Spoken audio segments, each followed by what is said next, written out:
Welcome two entrance gateway. आज हामी कमेन्ट्सको बारेमा पढ्छौँ।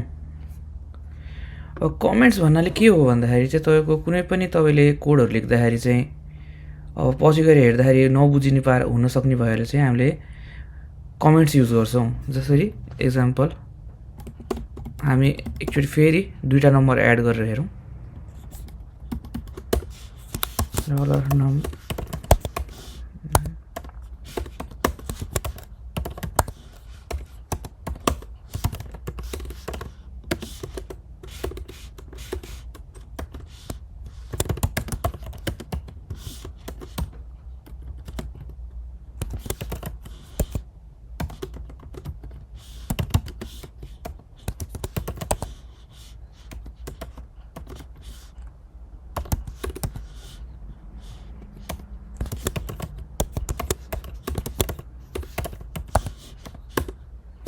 अब यसको आउटपुट एकचोटि हेरौँ हामी।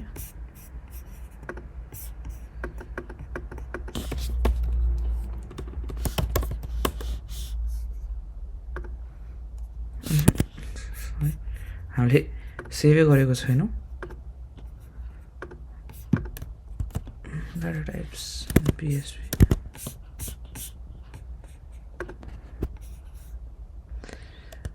एन्ट्रान्स गेटवेको सरी हामीले डाटा यसमा लेखिरहेछौँ, रङ फाइलमा लेख्दैछौँ।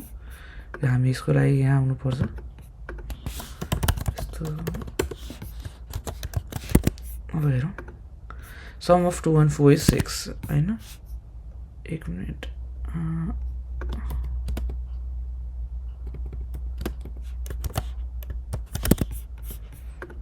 हो। अब इसपछि पनि एउटा स्पेस थियो हामी।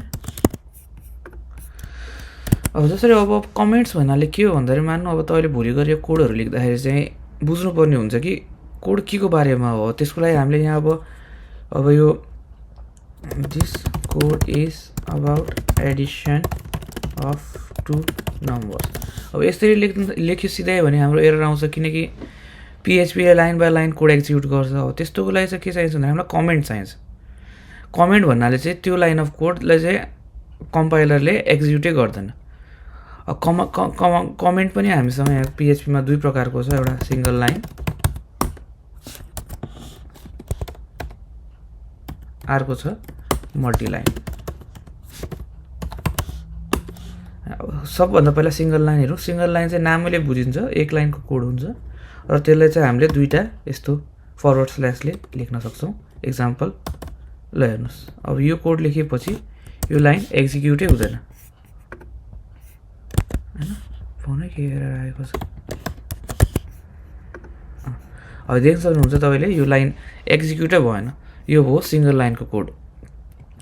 मल्टिलाइनको कोडको चाहिँ स्टार्ट कसरी हुन्छ भन्दाखेरि फरवर्ड स्ल्यास ह्यास अनि फेरि ह्यास स्टार अनि यो चाहिँ हाम्रो मल्टिलाइनको कोड हो। जसरी हामीले यो माथिको लाइनलाई नै एकचोटि दुई लाइनमा लेख्यौँ भने हामीले एक फरवर्ड स्ल्यास स्टार त्यसपछि फेरि स्टार अनि फरवर्ड स्ल्यास यसरी लेख्न सक्छौँ, देख्न सक्छौँ।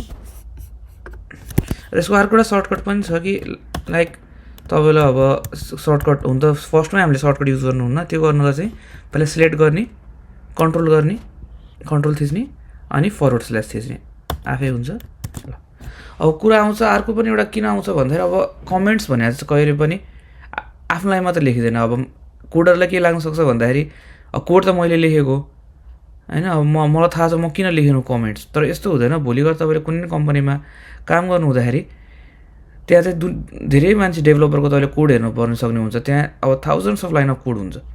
अब त्यस्तो बेला चाहिँ हामीले कुन कोड अब के हो भनेर यसो हल्का कमसेकम डकुमेन्टेसनको लागि भए पनि हामीले बुझ्नको लागि चाहिँ कमेन्ट चाहिँ एकदमै युज गर्नुपर्छ र एकदमै इम्पोर्टेन्ट कुरा हो।